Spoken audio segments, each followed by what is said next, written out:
Salut à tous, donc épisode 6 avec nos Lotto Soudal. Évidemment, cet épisode, il est, comme le suivant d'ailleurs, dédié au Tour de France, parce qu'on va un petit peu l'explorer en détail avec notre équipe. Donc on a évidemment Benoît Wellens qui sont nos espoirs de victoire d'étape, ainsi que Greipel, avec son poisson pilote Offland. Et puis on a des équipiers. Voilà, c'est un petit peu ça la structure de notre équipe. Le Tour de France commence très doucement avec des étapes de plat. Donc 3 étapes parmi les 4 premières qui sont des étapes vraiment de plaine, censées arriver au sprint. Et il y aura quand même eu un contre-la-montre, on va voir par équipe juste après. Alors nous, notre plan évidemment sur ces étapes de plaine censées arriver à un sprint massif, c'est d'essayer de mettre en place, entre guillemets, un train. Ce train, voilà, là c'est la deuxième fusée, Offland c'est la troisième et Greipel c'est la quatrième. Donc on voit déjà que sur cette étape-là, je pense que j'ai déclenché le sprint de Greipel trop tard. C'est Peter Sagan qui ramasse la victoire avec son joli maillot de champion du monde. Bon, soit. Donc, on apprend de ses erreurs, paraît-il. On va voir en ce qui me concerne. Donc, deuxième étape, à présent, toujours notre petit train Lotto Soudal. Là, on est aux approches du dernier kilomètre. Offland.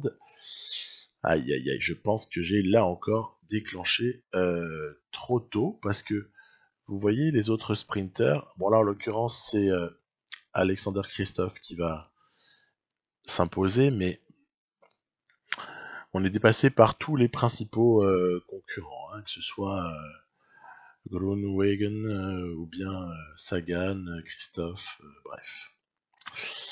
Bon, d'accord, donc 6ème, 7ème, c'est pas reluisant. On passe à ce CLM par équipe. Alors, je vous expliquais un petit peu quelle est ma stratégie sur les CLM par équipe dans PCM 2018, parce que ça a changé le truc. Dans PCM 2017, c'était encore pas pareil. Il fallait un peu ajuster la barre d'effort, il fallait jongler, il fallait il fallait faire un peu de preuve de réflexion. J'ai découvert, je pourrais peut-être le développer dans une vidéo future. J'ai découvert qu'en fait, dans PCM 2018, vous prenez toute votre équipe, comme je suis en train de le faire, vous lui appliquez un effort à 99 et la seule chose que vous allez moduler, c'est la durée des relais. Voilà. On va voir que avec cette stratégie-là, je vais obtenir un résultat moyen qui de toute façon est tout ce à quoi on aspire avec l'Auto Soudal, puisque nous ne sommes pas une équipe connue du tout, ni réputée pour être favorite sur une étape comme celle-ci. Nous n'avons pas le matériel, tout simplement, pour nous imposer sur un CLM par équipe. En tout cas, pas cette année. Peut-être qu'on fera les choses différemment pour la suite des saisons de cette équipe. Donc voilà. Je pense que de ce fait, la marge de progression qu'on peut avoir en CLM par équipe est assez limitée. Et à la limite, je suis vraiment en train de me poser la question de savoir si on ne devrait pas les simuler tout simplement. Parce que y a presque que du mauvais à récolter si on le fait en manuel. Sauf si on fait exactement comme je vous ai dit juste avant. Le général, du coup, est chamboulé, totalement chamboulé, à la veille de la 4ème étape, qui promet une arrivée au sprint. On l'a déjà signalé auparavant. Le général est totalement chamboulé. On est assez loin, faut quand même le reconnaître. Je tente. Caramba. Encore raté. Alors on se rapproche. Cette fois-ci, on est 4ème. 4ème avec Moreno Offland. Pourquoi pas. D'ailleurs, parce que Greipel a même pas réussi à le sauter. Donc Offland 4ème. Bon, soit. Classement général ne change pas. On arrive à présent à un moment très intéressant, c'est l'étape 5. Sachant que l'étape 6 sera plus une course de côte, hein, donc moins intéressante. L'étape 5, j'essaye de voir si Tischbenot peut sortir dans l'échappée ou pas. Il a un retard au général qui fait qu'on pourrait le laisser partir. J'essaie donc de démarrer puisque finalement je n'ai pas réussi à rattraper le coureur que j'ai visé. Tiens, ça se met à rouler très très fort. Je tente une deuxième fois de partir, des fois que ce soit pas à cause de moi que l'échappée précédemment n'avait pas marché. Raté, ça roule. Raté. J'ai donc bien entendu le message. On va faire dodo et on va essayer quelque chose avec Offland. Offland, il a aussi du retard au classement général, il n'est pas dangereux. On peut éventuellement le laisser partir. Donc il va faire un peu du chasse-patate, mais effectivement, il va réussir à rejoindre l'échappée. Puis cette échappée, elle va très très longtemps avoir un écart en sa faveur entre 2, 3, presque 4 minutes. Voilà, ça va dépendre un petit peu des moments. Et donc on va essayer de gérer au mieux possible les forces de Offland. Alors que vous voyez que Benoît a du mal à rester avec le groupe. En fait, il s'est pris une cassure et j'ai vraiment du coup dû puiser beaucoup dans ses forces pour revenir, mais vraiment, mais d'extrême justesse dans le groupe, on va dire, des favoris. Et au moment où Benoît revient, Wellens voit une opportunité de tenter une contre-attaque. Alors à ce moment-là de la course, comme je ne sais pas, et d'ailleurs j'ai peur que Offland ne soit pas le plus fort devant, je me dis que je pourrais l'utiliser éventuellement comme relais. D'où l'idée d'essayer de faire attaquer Wellens. Mais en fait, Wellens va donner beaucoup, va d'ailleurs même, vous voyez sa barre là, s'épuiser pas mal dans cette course-poursuite. Et voilà, c'était pas une super idée que j'ai eue. Parce que, bon, Benoît par contre lui récupère des forces, ça c'est très important. D'ailleurs, il a même la capacité d'aller chercher des gens qui aussi essayent de partir en contre-attaque depuis ce groupe des favoris. Offland, hein, vous voyez, je l'économise. Je suis à 0 effort, si possible. Benoît donc dans sa contre-attaque, voilà. Vous voyez, on n'est pas loin en fait. Hein. Wellens, il est pas loin. Il a jamais été loin, sauf qu'il a plus d'énergie du tout. Le mec est cuit, cuit, cuit. Offland a juste à gérer un peu sa barre d'effort. Hein. C'est pas grand chose, faut pas s'inquiéter. Voilà, on revient facilement. Il y a quand même un petit coquin qui a essayé de s'échapper, mais je sais qu'avec le travail des échappés, ça va revenir. Voilà, Wellens qui se fait absorber. La fin, du coup, pour lui, va pas être très très drôle parce que il va pas récupérer rapidement l'énergie dont tu aurais besoin pour poursuivre sur les dernières difficultés. Alors, vous voyez, par exemple, là, on est sur une difficulté incroyable. Je saisis une opportunité avec Offland pour suivre l'attaque de Gogol. De toute façon, il était temps parce que ça allait revenir. Hein. Donc, c'était le moment ou jamais de partir pour essayer de gagner quand même cette étape. Et bah oui, grâce à toute l'énergie qui a été économisée par Offland, le mec arrive à suivre. Et donc finalement, avec une vingtaine de secondes qui réduit à peau de chagrin sur les poursuivants, je me dis allez, on est bien resté dans la roue, maintenant on essaie d'attaquer pour distancer notre compagnon d'échappée. Il y a suffisamment de force hein, pour ça. Regardez en haut à gauche, vous avez encore de la réserve pour Offland qui va être capable de terminer alors qu'on voit que les poursuivants sont revenus sur Gogol. Et voilà, on va lever les bras. Et franchement, celle-là, elle a été super rigolote à jouer. Parce que finalement, on a réussi à à s'échapper et à aller au bout. Alors Wellens, il est en mode papy pour terminer l'étape parce qu'il a plus d'énergie du tout. Quelque part, je me dis que ça lui permettra peut-être d'avoir du retard au général, donc d'avoir un bon de sortie plus tard. On verra. Donc général quasi inchangé, à part Wellens qui prend un petit éclat quand même. Hein. Je crois qu'il prend 4 minutes sur le coup. Ça fait mal.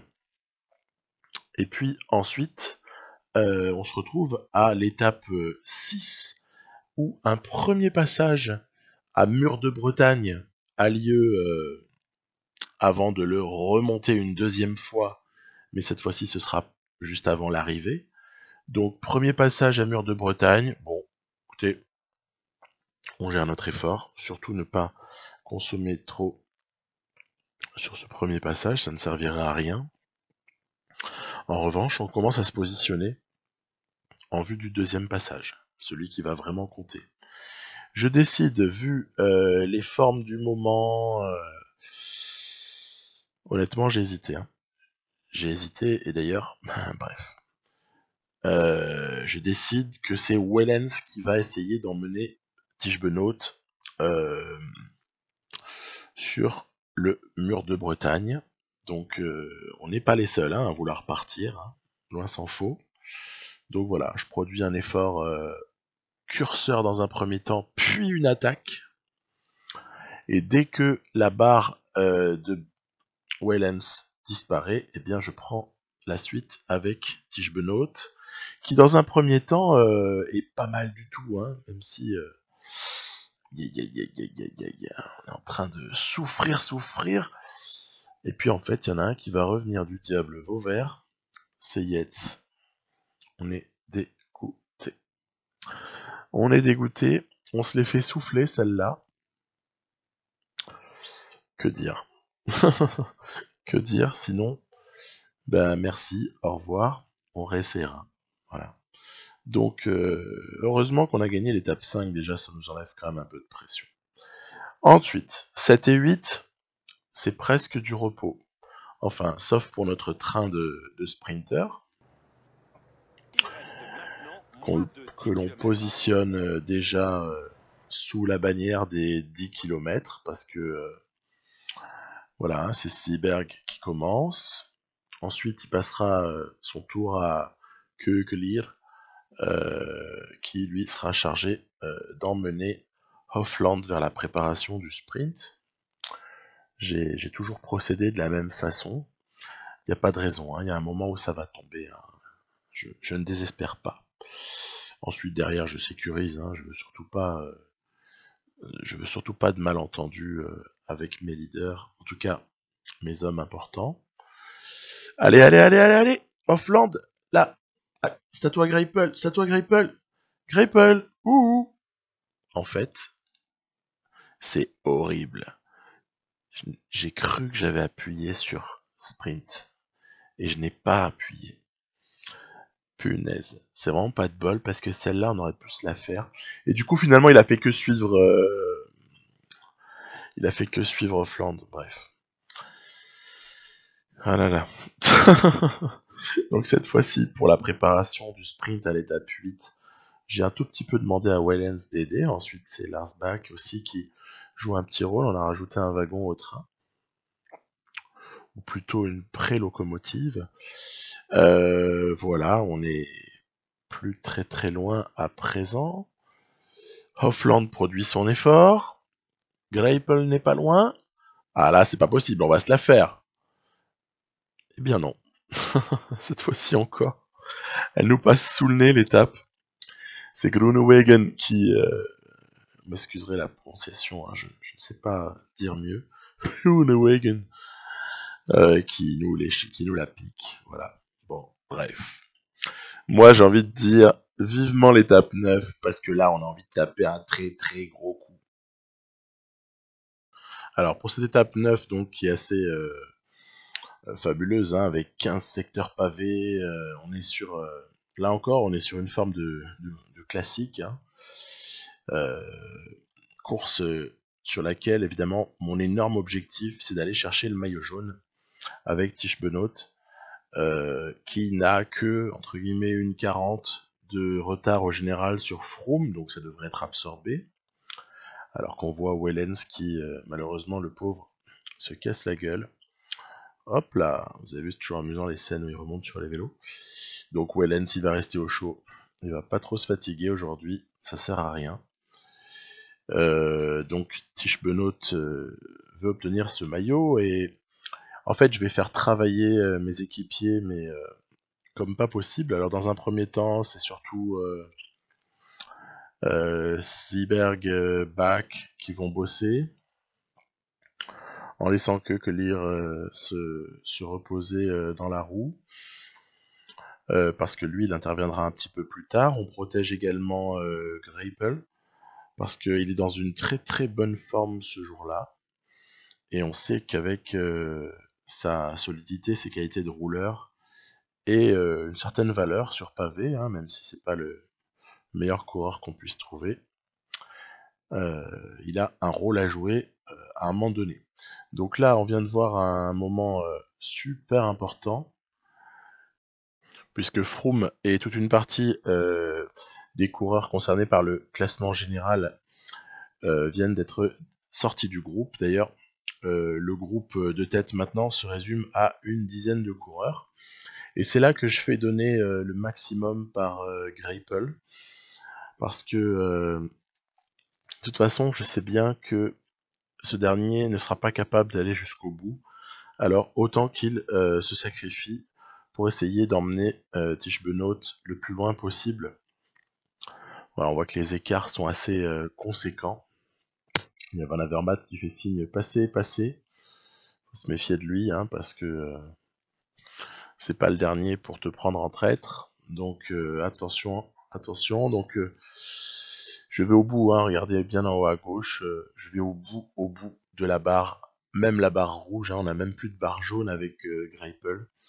Je vais au bout de la barre rouge pour essayer de faire encore mal un maximum. Et zut alors, il y a Van Avermaet qui crée un petit écart. Alors attention, là par contre on arrête de rigoler. Là c'est pour Tish Benoît. Hein. Donc je pensais être revenu, mais non. Il y a toujours ce petit écart d'une mini dizaine de secondes. Là aussi je crois être revenu, et là, ah là là là là là, il remet une petite accélération, et puis en fait je le reverrai plus jamais. Voilà. Voilà, il y a même Finet qui nous rattrape. J'essaie de m'accrocher. J'essaie de m'accrocher. Malheureusement, on voit bien que lui, il lui reste de l'énergie, alors que nous, on termine vraiment comme on peut. Il y a même Zdenek Stibar qui vient s'insérer. Et donc Van Avermaet va bien sûr aller gagner cette étape. Et nous, on va se contenter d'une 4e place. Alors toute la question qui se pose maintenant, c'est cette 4e place. Est-ce qu'elle nous suffit ou pas pour prendre le maillot? Est-ce qu'on a conservé suffisamment d'avance sur Van Avermaet? Est-ce qu'on a créé un trou suffisant? Oui. Oui. Donc l'objectif quand même principal, tant pis, on n'a pas la victoire d'étape. De toute façon, Tish Benoît n'est pas le meilleur Flandrien, hein, ça va de soi. Mais par contre, on a le maillot. Donc déjà, ça suffit largement à mon bonheur. On porte ce maillot. Le classement général, il a pris un coup. Hein. Puis Sagan, avec sa chute aussi, a été mis hors du coup, alors que finalement, il aurait sûrement eu un rôle à jouer. Donc gros écart, avant d'aborder la 10e étape. Benoît est leader. Alors, stratégie. Comme on peut l'imaginer, avec 4 cols très difficiles à grimper, le maillot il va être difficile à conserver. Au départ de l'étape, je fais rouler des coéquipiers pour, on va dire, maintenir un rythme mais très minimal. Les échappées partent, sont reprises, repartent, sont reprises. Et puis finalement, je me dis bon, ok, est-ce que Wellens pourrait pas profiter d'une petite difficulté qui approche, regardez bien la carte, pour éventuellement partir dans une échappée, voilà, et faire un petit peu ce que Alaphilippe a fait cette année, c'est-à-dire un puncher qui remporte cette étape-là. Alors, on tente le coup. On tente le coup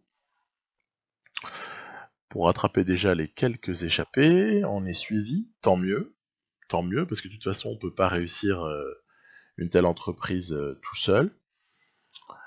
Et puis c'est pas mal du tout finalement parce que on est un petit groupe comme ça et à ma très très grande surprise, l'écart avec le peloton augmente très très rapidement.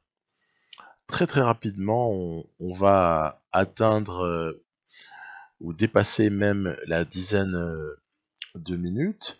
Il y a un client dans cet échappé, au moins déjà, c'est Rafal Maïka. Et ce petit coquin nous pique les points du grimpeur. Ok, bon. Oui, le grimpeur peut m'intéresser avec Wellens. Vous voyez le peloton comme il bouge pas? Incroyable. Ensuite, on récupère bien dans la descente. Le peloton passe tout juste alors que au premier sommet, pardon, alors que les échappés sont déjà au début du deuxième col. Bon, très bien. Ensuite, il y a de nouveau des velléités de Maïka. Alors j'essaie toujours moi de jouer avec l'effort curseur pour essayer de bouffer le moins d'énergie possible. Et puis bon, quand même, quand Maïka s'en va pour aller chercher les points, j'essaie d'y aller. D'ailleurs, j'ai le bonheur de pouvoir, d'ailleurs cette fois-ci, passer en premier, donc tant mieux. Donc à ce stade, on a déjà passé les deux plus grosses difficultés, puisque c'était la croix free ainsi que la montée du plateau des Glières à l'instant, qui étaient tous les deux à du 10-11% de moyenne, alors que les deux restants, col de la Rome et col de Rome pardon et col de la Colombière, eux sont vers les 8-9% de moyenne, donc c'est plus gérable pour nous. Tiche Benoît, c'est bien calé dans le peloton. Pour l'instant, aucune inquiétude. On voit qu'on a récupéré dans la descente et dans la vallée des équipiers, donc ça nous a permis, nous, de nous reposer, donc c'est toujours positif. De toute façon, la décision, elle se fera toujours entre les mêmes, à partir du moment où le terrain devient plus difficile. Les mêmes, à savoir, évidemment, Maïka, Haru, Adam Yates, voilà. Donc on voit que Maïka nous a bien eu sur un sprint grimpeur. Il nous a bien eu parce que je commence vraiment à accuser le coup au niveau de la barre. Bon d'ailleurs, Tish Benoît dans le peloton, il est pas bien. Il est pas bien du tout. Le peloton a plus de 13 minutes de retard. C'est sûr que ça va se jouer ça va se jouer pour l'échappée là. Ça va être pour l'un des 5. Voilà. Donc, avec un tel écart, d'ailleurs, on pourrait presque commencer à lorgner sur le maillot. Bref, on va pas y penser pour le moment, c'est pas l'objectif. L'objectif, c'est vraiment la victoire d'étape. Puis là, j'essaye, pour essayer d'économiser un max d'énergie que j'ai récupéré pendant la descente, d'imprimer un tempo cool, quoi. C'est-à-dire un effort curseur à 70, 71, vers là. Ça permet là encore de passer en deuxième position. Maïka nous a attaqué, mais on a su résister. De son côté, le pauvre Benoît commence un peu à affaiblir. Et, oui. Et puis, les hommes de tête sont à 5 km de l'arrivée, alors que Benoît, c'est fini. Voilà, donc, on ne sait pas tellement dans quel état il va arriver au Grand Bornand. Ici, on est tellement près de l'arrivée qu'on choisit peut-être de suivre Yates, qui paraît être le plus dangereux, mais ça ne bouge pas, du coup, je déclenche. Je déclenche le sprint. Et Yates, attention, c'est bel et bien le plus dangereux, c'est le plus rapide des 3 compagnons d'échappée. Il y avait entre-temps Caruso qui avait décroché. Et on l'a obtenu, notre victoire. Waouh, ça fait vraiment plaisir. Donc, le pauvre Tish Benoît est dans la descente. Il est en train d'essayer d'en terminer avec ce calvaire. Tiens, il y a 2 Sky là. Je crois que c'est... Hop, attentat des Sky. Mais c'est un scandale, messieurs les commissaires. Que font-ils? Eh oui, les Sky, non contents de nous de nous embêter, nous font tomber notre tige Benoît nationale. Aïe aïe aïe aïe aïe. Bref, allez, ça viendra pas gâcher notre plaisir. Donc, victoire de Tish Benoît dans la 10e étape. La petite cerise sur le gâteau, c'est que le garçon prend le maillot. Regardez bien le classement à droite. C'est assez invraisemblable. Il possède près de 4 minutes d'avance sur Chris Froome et la suite des favoris. Donc là, on va pas s'emballer, on va bien rester calme, mais ça fait vraiment plaisir. Et pour ma part, eh bien, je vous dis juste une chose. Rendez-vous très bientôt pour l'épisode suivant dans lequel on terminera ce Tour de France. Bye bye!